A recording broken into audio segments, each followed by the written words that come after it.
jumlah jamaah haji Aceh yang wafat di Tanah Suci bertambah satu lagi hingga menjadi 2 orang dengan total hari ini.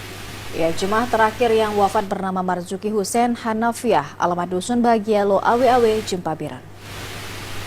Haji asal Aceh wafat di Kantor Kesehatan Haji Indonesia KKHI Mekah pada Rabu 7 Juni 2023 pukul 18:02 waktu Indonesia Barat. Kepala Seksi Umroh Azhar Abdullah mengatakan informasi meninggalnya Marzuki Hussein Hanafiah bersumber dari data Sistem Informasi Komputer Haji Terpadu Siskohat 8 Juni 2023. Berdasarkan data Siskohat, Marzuki wafat dengan usia 71 tahun disebabkan penyakit kardiovaskular disease.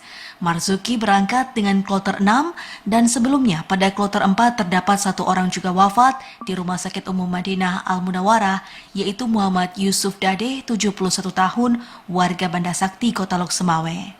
Kami informasikan bahwa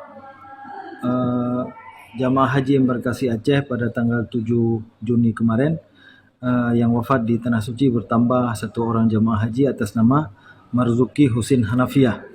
Beliau berasal dari kloter 6, berasal dari Kabupaten Biren. Beliau wafat meninggal dunia di KKHI Mekah dan dikuburkan di Syaraye di Mekah dalam umur atau usia 71 tahun dengan sakit yaitu kardiovaskular.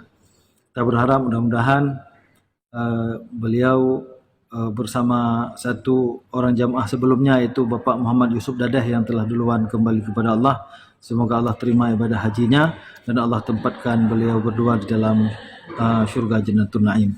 Sementara itu di Mekah, seluruh jamaah haji Aceh yang tergabung dalam kloter 1 sampai 8 sedang melaksanakan ibadah umroh, sedangkan kloter 9 sampai 11 masih di Madinah melaksanakan ziarah ke makam Rasulullah dan salat arba'in sekaligus masuk Raudhah. Dari Banda Aceh, Fajariana, TVRI melaporkan.